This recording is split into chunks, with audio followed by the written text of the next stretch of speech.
You can watch along right now. We're live on Facebook and on social media. You can watch the whole show between now and 9. We're on the PWR app, your smart speakers, and on DAB digital radio across Pembrokeshire this Monday evening. Plenty of local sport to get through as well. We'll talk Pembrokeshire boxing, football and rugby. And in just a few moments, we're going to kick off the second half of the show by talking to our special guest tonight.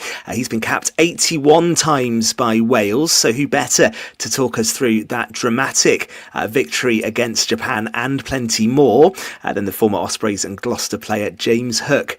He'll be with us in just a few moments. So before we kick off, let me say good evening to Gordon Thomas. How are you, Gord? I'm very good, Ben. Did my usual ground hopping on Saturday afternoon, and it was nice to keep touch with Fraser Watson. He was covering the Merlinsbridge Narberth game for Pembrokeshire Sport, so we had a brief chat. I took some pictures, and then I dashed to the Obs to see the big game of the day, Hakin versus Moncton. We'll talk a little bit more about that later. We certainly will. Just to say, Fraser, that game at Merlinsbridge, plenty of goals, and actually, thank goodness for the all-weather pitch as well, because after all that rain last week, it was able to get the go-ahead, wasn't it? Yeah, torrential day Friday. Never seen rain like it. But yeah, it was good to be on the sideline back with Gord briefly. The old team reunited, like the Western Telegraph Sport. I wonder whatever happened to them, eh? Excellent stuff. Yeah, well, what did happen to them? All right, you two. No time for reminiscing this evening. I think we are going to bring in our guest. So Matthew is going to make James appear magically on the screen for the people who are watching along on social media this evening. James, welcome to Pure West Sport. Thank you for joining us. How are you? I'm all right, thanks, boys. Yeah, how are you doing? Yeah, we are all good. And I'll tell you what, there is only one place to start, and it is that win for Wales in Cardiff. Because last week on this show, we were previewing the game. We knew it was going to be close. Wales had to get over the line, and they did just, didn't they? Yeah, just. Yeah, that's the big word, isn't it? This, obviously they scored that try early on. They thought that's exactly what they needed. And then, I don't know what you think, boys, but I was really impressed with Japan and just their skill set and not just the backs, from 1 to 15 and the subs that came on, and they work great as well in defence and attack. They were the better team. The better team lost, didn't they? I was impressed with Wales in the last 2 minutes, the way they worked themselves up the pitch, and they probably should have played that game plan throughout the whole of the game, really, just using their strengths up front, with their scrummaging and the driving maul. They had the rub of the green with a couple of penalties that helped them get upfield, but. Yeah, the nerve of Jared Evans to slot that kick, fair play to him. I bet you would have fancied that, James, that kick. Yeah, fair play. He's on the field, 90 seconds? And it's a great strike, fair play to him. And, it's always tough coming on. You want to try and impress. I think that was his second touch, really. And he had to try and win the game for Wales. And fair play, he slotted it, didn't he? I think there's so much we want to talk about that win and just where Wales are going to go under Tandy. But just on that moment, James, coming on to the pitch and having not kind of warmed up to the game or the pace of it, how hard is it to deliver that? Is it harder to have been? Is it harder to come on as a replacement and do it, or would you rather be on the pitch having played the whole game? How tough is that?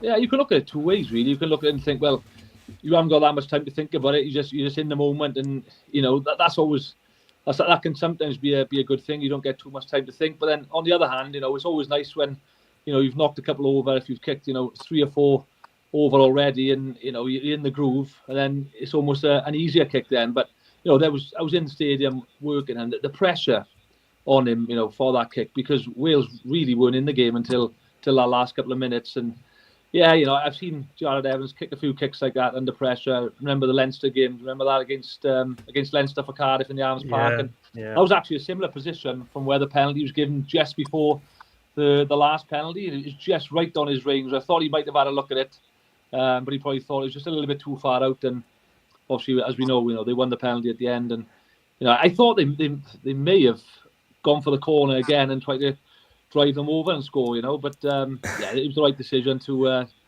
go for the 3 points, and luckily enough, a much needed win. You could just sense the relief in the stadium, couldn't you? Yeah, on that note, you say sense the relief. I wanted to come on to that, actually. I think you're right, perhaps. The best team probably did lose, and it was by far from a complete Wales performance. We all know there's still so long way to go, but I found it a little bit pathetic, the criticism of the post-match celebrations, and there were a few things going on there celebrating like they won the World Cup. It's a group of players who've been under immense pressure on and off the field. So much turmoil in Welsh rugby, and of course nearly 2 years without a home win. And when you win a game in that fashion, regardless of the performance, you're allowed to be elated in the moment. I thought the celebrations were fully justified. I don't know what you thought yourself. Oh, 100%. I agree with you. And, we've all been along the roller coaster with the players, it feels. We're all rugby people, and, we all feel the emotion. And, we felt all the emotion during that 80 minutes, didn't we, let alone the last 2 years. So I think, the way the game unfolded, and, I think, it was against Japan. And in the past, we've been expected to put, 30, 40 points on those. But this is where we are. And, whichever way you wanna look at it or build it up, that was still a huge kick, and the pressure was there, and you could see the 60 odd thousand fans in the stadium, what it meant to them and the players. So we're allowed to get emotional sometimes, boys, even if we are in the doldrums a little bit in Welsh rugby. You talked about the attendance there. What struck me, we talked about this last week, I was actually in the stadium for the Argentina game, and the saddest thing for me was the sense of apathy in the crowd, actually. There's no sense, Argentina obviously a very good side, but there's no sense of anger having shipped 50 points at home. Yeah. A sad realisation and acceptance of where we were at, actually. A lot of us just walked out thinking, oh, well, we saw a few tries today, it wasn't bad. Yeah. What was the atmosphere like on Saturday? Was there a bit more of a cauldron given the game was close and there's perhaps a win there for the taking, so to speak? Yeah, the atmosphere was good. I think there was a bit about 10,000 more than there was against Argentina. And, obviously the ticket sales were a little bit cheaper, so there was a lot more kids, I suppose, in the stadium as well. But my wife took my 3 boys to the game, and they came home. They really enjoyed it. They not probably emotionally invested as much as probably we are. So they just took it for what it was, and they came home and they really enjoyed it. And I think there was a good atmosphere. Obviously, the last 2 minutes, I think everyone's a little bit worried for the 60, 70 minutes prior to that, because of how well Japan played. And I think probably in awe a little bit of how well they played. And why can't we play like that? The Japanese, they're not big men, but they move the ball really well. And like I mentioned at the start, they work great. Because obviously they came to play some fast rugby, and the fitness, and work rate just adjusted the way they wanted to play, and it was a joy to watch at times, isn't it? Yeah, a lot of your former teammates are obviously involved with Wales now. You've got Tandy running the show. Lydiat was there as well, and a few of your other teammates there. Yeah. How do you think he's going to handle the pressure as Wales's number one? You've obviously dealt with him as a player and coached with him as well. How do you think, it's only his second game in, and how is he going to evolve this Welsh team to improve?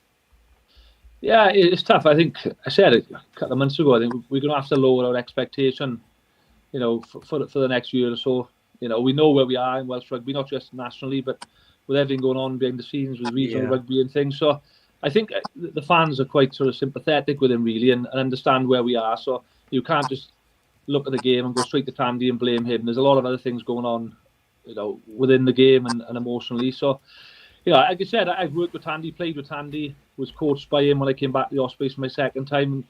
He's gone about it the hard way as well. He got sacked by the Ospreys 2017, and he could have gone one or two ways really, but he went away. Obviously, as you know, went to Australia. Learned a thing or two out there. Obviously, came back, coached the Lions, coached Scotland, did really well. And probably a big decision for him to leave Scotland. With him doing so well there. But I think he's learned a lot, and he understands Welsh rugby. I think that's the main thing for me. He understands he's going to be around Welsh rugby when the international's not on. So, in between campaigns, he's going to be around the regions, around the coaches, around the players constantly, which, probably, prior regimes, that hasn't been the case. So I think that's really important. And we're going to have to just be a little bit patient, I think, boys. I mean, we've seen a lot of dips in Welsh rugby over the years. I certainly have, with the age I am, to be honest with you, James. Going back in the 70s, a great side. In the 80s, it was poor. Then we had a Triple Crown in 88. And then you look in the 90s, we weren't doing too well until Henry came, Graham Henry. He did a bit. And then we had 2005. I don't think you were involved then. We won our 2006. first- 2006, Yeah. yeah. 2005 we won the Grand Slam, and then you came in, and we had some good years, and then the Warren Gatland years were unbelievable. But we had some really class players, and that's what happened in the 70s and during those periods. So we've always had that. I think we always blame schools rugby, youth rugby, or whatever. We've always can't maintain it forever. That's what I'm saying. We have to build again. So the new structure has to be built through Steve Tandy now. Is that how you see it, or how do you see Welsh rugby the way it is at the moment? Yeah, well, it's in a bit of a mess, isn't it? Let's be honest. I think, I feel like I live and breathe Welsh rugby, probably similar to you boys, but half the time I don't know what's going on. Things are changing daily, let alone weekly. Obviously the news today that come out. I haven't read the article, but spoke to you earlier, God, with the Dragons, the meetings, the board are walking out, and there's all sorts of things going on. And I just wish we could all just be united and come together. We're all one nation, and it just seems to be a lot of things going on behind the scenes, and we're all pulling in different directions. We need to pull in the same direction. And it doesn't seem the case at the moment, does it? I was going to ask you, James, what would be, that's a big question, but what, in terms of the regions, what would be your solution? Because this is something we've picked up. We've spoken about what might happen to the Scarlets, to your former team, the Ospreys as well. What does it look like for you in terms of one region going? And how is that going to work? We're talking about historic clubs with so much history that you can't just get rid of that, can you? Yeah, I really don't know how it's going to work. And to say, I understand that they're trying to do something because obviously the four regions at the moment, it isn't working. But, I don't think it's just one quick, easy fix, and I don't see how getting rid of the Ospreys or the Scarlets is going to work. And you ask anyone from the Ospreys or Scarlets, merging isn't going to work. I think you probably ask the union that'd be the best option for them if the Ospreys and Scarlets just merged and they went down to 3. But I really can't see that happening, And as obviously an Ospreys player and coach myself, I don't know anyone in the Ospreys region that want to merge with the Scarlets and vice versa. I don't see how that could happen, to be honest. It's incredible. There's too much rivalry there. There is. We're all rival, aren't we? There's so much rivalry. And the biggest games from Ospreys and the players' point of view, you look at the calendar at the start of the year and you're looking like, when's the Scarlets Ospreys game? Obviously, a lot of the time it'd be Boxing Day, and you look at the other fixture and you'd look forward to that as a player. So, to get rid of that derby and you ask the supporters, they'd say the same. So I don't know. I don't know how it's going to work. I've got to be honest. And you must have sympathy for players who you'll know pretty well as well, because they need certainty too. And actually, to Fraser's point about supporters engaging in the stadium, if you're the WRU and you want to engage supporters across Wales, getting rid of one of their teams, it might not help with that. No, exactly. And I speak to players and coaches as well and staff. They're all in limbo, and you like I say, you read these articles coming out daily, let alone weekly, and they don't know where they're going one day to the next. And for the players, they're expected them to step up and play international rugby and win big games. So there's all sorts of emotional stress going on. So you've got to feel for the players and the staff as well. It's a tough situation. I think the sooner we can sort something out and look towards a better future, the better for everybody. I think. Fraser. How difficult is that, James? I wanted to come into that. And of course, we debated the cap rule quite a lot on here as well. I know you're someone who obviously played your club rugby in England as well as Wales. But with everything going on, and I personally think, unfortunately, we've got to a situation where financially it's just not viable to run 4 pro teams. Now, you can debate why we're in this situation, and we can point fingers at WRU for certain decisions. But the fact is, this is where we're at. So just how difficult is it for the players, firstly, who are having to focus on these autumn internationals? There's so much uncertainty of their livelihood and futures going on. And also the cap rule. How do we manage that now? It obviously started at 60 caps. The bar's come down to a lot lower now. But can you blame players for giving up on international careers now to go abroad and play, given the situation they're in, and given family matters and financial matters as well as rugby one? You cannot blame them. I think rugby is a short career. Regardless of even when I was back playing and the regions were pretty stable and secure, and the boys were paid reasonably well. It's still a short career. So when there's opportunities in England or in France, you can't blame them. So even now, when the situation with the regions is happening as it is, if someone's going to get an offer, you know, they're going to be silly not to turn it down if it's a better offer than what they're getting. So, and you can't blame them. You know, with the cap rule, I think obviously they made special dispensation for Carey to play this autumn. So yeah, I could probably see that sort of disappearing before long. You know, because I think if our best players, for example, if Jack Morgan goes, you know, or our best young players go, you know, you can't tell them all of a sudden they can't play for Wales now. You know, we need our best players playing for Wales as often as they can. You know, so. Yeah, you know, it's a tough one. As you can see, you know, they want the best players playing in Wales to play for the regions to get the fans supporting them. But, you know, you can't have both, really, can you? I know you should never look back, Jane, but back in, I say, the good old days when it was amateur and you had your Llanellis, Cardiffs, Neaths, Swanseas, and it was well supported back then. They've changed it to regional rugby. Do you think, because of the money, there's no money in Wales as such to sustain forward regions, do you think that we should try and get into bed, so to speak, with the English League? Or because there was always a lot of games against, I know Llanelli used to play Bath and Harlequins, and so did Neath and all them. And they were really, really good fixtures for the supporters to get. They love that Welsh English sort of rivalry. Do you think that would help? James is a Gloucester legend as well, don't forget. Well, yeah, he's been in both camps, and in France as well with Perpignan. So but obviously, do you think there's any chance that could happen, or is it a closed shop?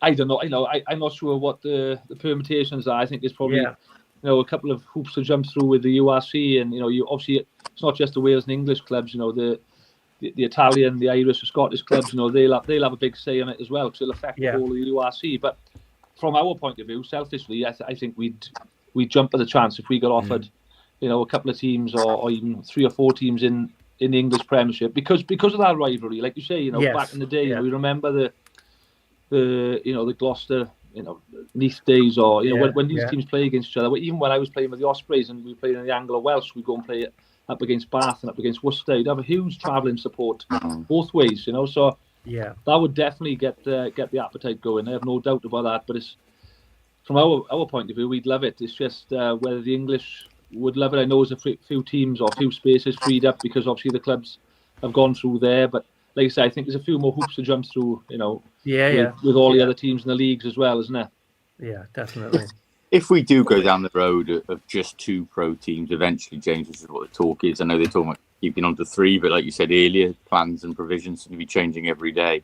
And you are talking something like a Scarlets Ospreys merger. What worries me is that the last of the tribalism and pride gone from club rugby in Wales. You know, the real sense of derby games, and obviously you can still go to Premiership level and the Development League, but you're talking amateur teams now or semi-professional teams. Is that a concern for you? The last bit of passion almost goes in the background, and that has a knock-on effect then on the national side as well. 100%. And you know, like I just said, as a player, you look and you want to play in big games, whether it's internationally against, you know, Wales, England. You know, that's a huge international, obviously. But club-wise, for me, playing with the Ospreys, it was Ospreys Scarlets always. So, you know, if you lose that, you know, you lose that passion from the players and the supporters. And, you know, Ospreys Cardiff was a big game. Ospreys Dragons was a big game. You know, it was a derby, you could call it, but it wasn't an Ospreys Scarlets game. So you lose that. You lose, you know, so much of that sort of interest and passion from players and supporters. No doubt about that. Well, listen, let's finish on some upbeat topics, shall we? Because it is hard at the moment when we talk about the future of the regions to be upbeat. So, James, in terms of your own career, what was the best Wales side you played in? You had some great moments, didn't you? You had the Grand Slams, so 2008, 2012. You had the World Cup in 2011 as well. What would you class as the best team you played in? I think from a regional point of view, I think it was the Ospreys my first time round when we had all those overseas internationals. You know, we had an incredible team. We had, you know, Jerry Collins, Matty Holler, Justin Marshall, Stefan Tablanche, Ricky January. You know, not to mention the Welsh internationals with, you know, Shane Williams, Mike Phillips, Lee Byrne, Ryan Jones, Adam Jones, Duncan Jones. So honestly, you mention those names, and you probably think, well, how did we go further than a quarter final in Europe? Yeah, why But, didn't you go further? Yeah, that's a big question, isn't it? Big question.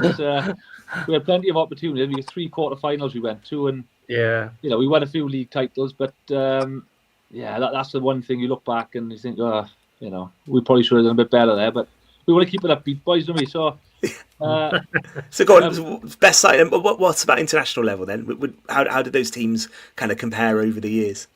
so I think 2008 was, 2008 right to 20 sort of 13, 14 for me, was amazing. So obviously you had 2008 when Gatlin and Sean Edwards and Howley came and took charge, and and actually looking back, 4 months before we got knocked out of the World Cup against Fiji in 2007. So Yeah. Yeah.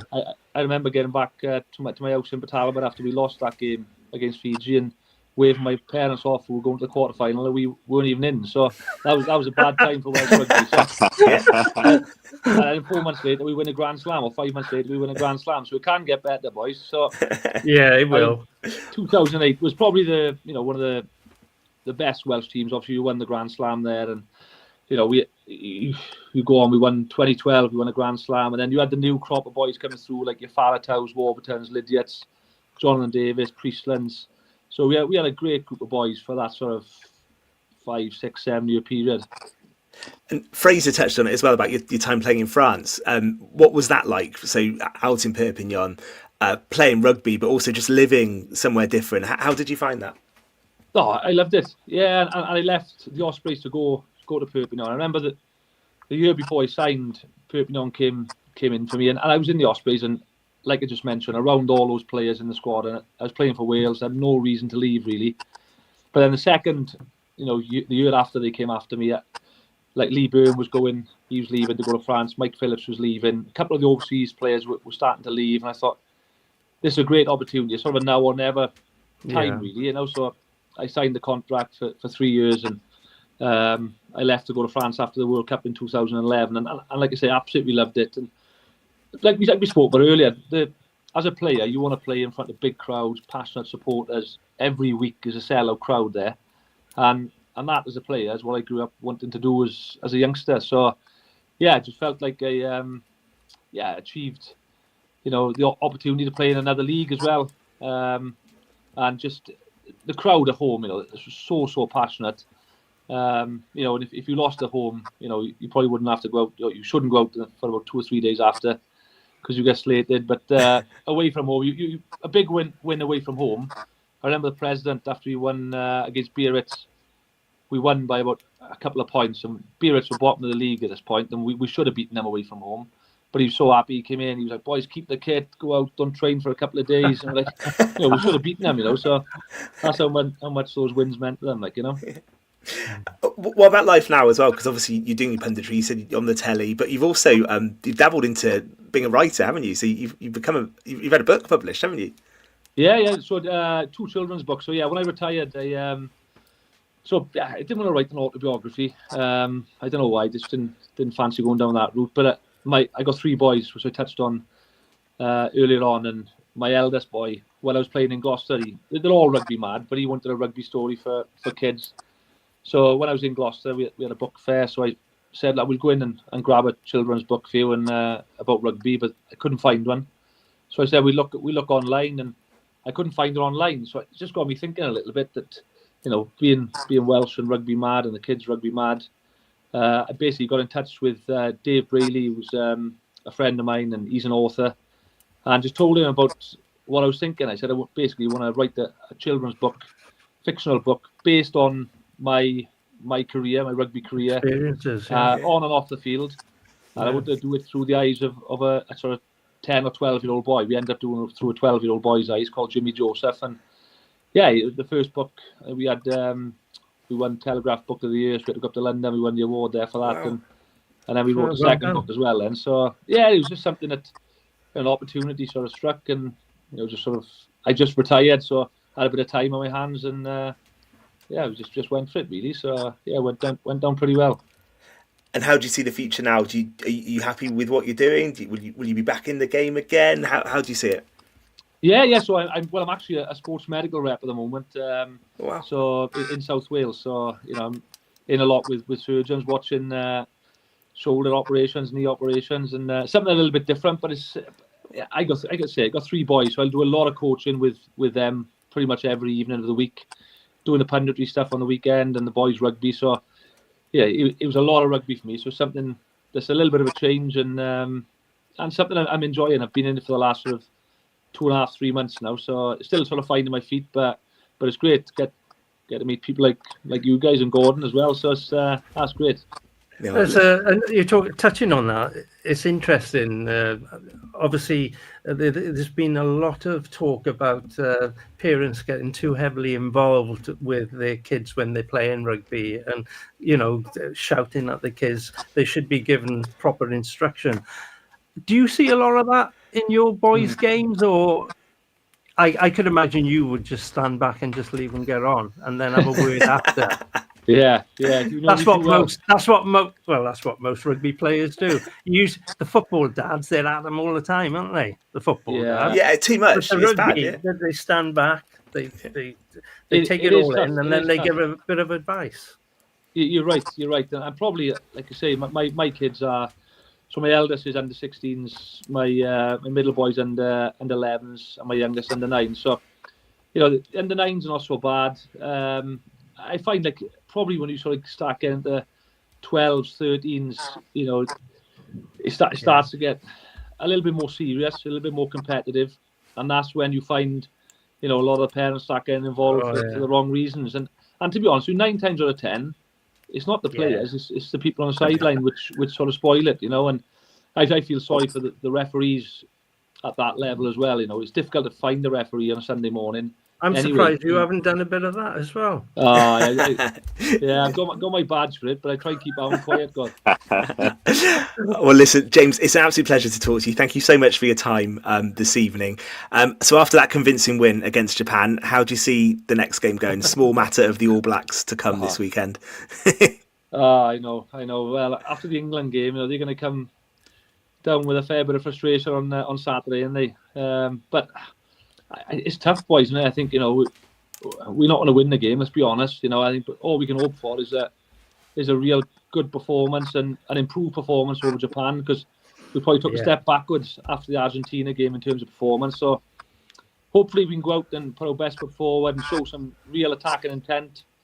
And I don't know what would be a success, boys. What do you reckon? Because I was going to ask, under 15, would that be a success? I would see that as a success. Anything under 15, 20 points, James, I think at this moment in time would be a success. But as you say, we want to see a bit of positive attacking rugby when we get the ball, and something that we can enjoy. We know the All Blacks in South Africa are so strong at this moment in time, so we just have to grind it out at the moment. That's how I see it.